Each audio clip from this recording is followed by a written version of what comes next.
বাংলার কাকুর সঙ্গে এতদিনে কম বেশি পরিচয় হয়ে গিয়েছে সবারই। হ্যাঁ, ঠিকই ধরেছেন, তিনি আর কেউ নন, সর্বজন বিদিত কালীঘাটের কাকু ওরফে সুজয় কৃষ্ণ ভদ্র।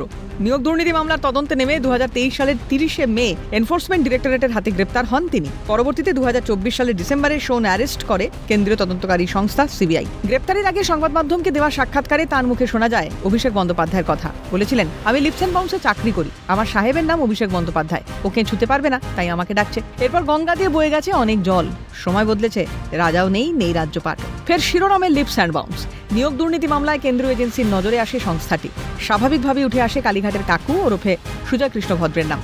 কালীঘাটের কাকু রাজনৈতিক কোনো ব্যক্তিত্ব নন, ছিলেন না প্রাথমিক শিক্ষা পর্ষদের কোনো বিশেষ পদে। তা সত্ত্বেও নিয়োগ দুর্নীতি মামলায় কাকুর নাম জড়ালো কিভাবে? কেনই বা শান্তনু কুন্তলদের মতো মিডলম্যানরা তার হাতেই তুলে দিয়েছিল কোটি কোটি টাকা? আর এখানেই প্রশ্ন উঠছে, তবে কি কাকুর হাত ধরেই টাকা পৌঁছত অভিষেকের কাছে? উল্লেখ্য, ইডির চার্জশিটে কাকুকে অভিষেক বন্দ্যোপাধ্যায় ঘনিষ্ঠ বলে উল্লেখ করা হয়েছে।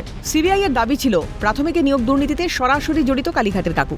বলা যেতে পারে দুর্নীতির কেন্দ্রবিন্দুতে এই কালীঘাটের কাকু। আর কেঁচো খুঁড়তে কেউটে বেরোনোর মতোই কেন্দ্রীয় এজেন্সির নজরে পড়ে অভিষেকের লিপস অ্যান্ড বাউন্স। একাধিকবার তল্লাশি চলে, একাধিক পেপার নথি বাজেয়াপ্ত হয়। তখন ওই সংস্থার প্রধান কর্মী ছিলেন সুজয় কৃষ্ণ ভদ্র, যিনি কালীঘাটের কাকু নামে পরিচিত।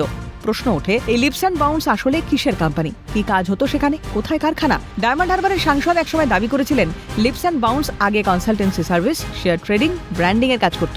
পরবর্তীতে মিনারেল ওয়াটার প্রস্তুতকারী এক সংস্থা। কারখানা রয়েছে দক্ষিণ 24 পরগনার বাখরাঘাটে। প্রশ্ন উঠছে, মিনারেল ওয়াটার উৎপাদনকারী সংস্থার সিইওর কাছে কোটি কোটি টাকা এলো কিভাবে? এই সংস্থার মাধ্যমে কি নিয়োগ দুর্নীতির কালো টাকা সাদা করা হতো? সেই সংস্থার আর্থিক লেনদেনও রয়েছে ইডির নজরে। তা নিয়ে এর আগে জিজ্ঞাসাবাদও করা হয়েছে অভিষেককে। তবে তেমন সুবিধা করতে পারেনি কেন্দ্রীয় তদন্তকারী সংস্থা। কাকুর গ্রেপ্তারির পর অনেকেই মনে করেছিলেন কোমর ছাড়িয়ে প্রায় মাথার কাছাকাছি পৌঁছে গেছে। যদিও সংবাদ মাধ্যমে কাকু বলেছিলেন, আমার কাছেই এসে থেমে যেতে হবে, আমার সাহেবের কাছে পৌঁছানো অত সহজ নয়। এখন দেখার কেন্দ্রীয় এজেন্সি সাহেবকে ছুতে পারে কিনা। ক্যালকাটা নিউজ।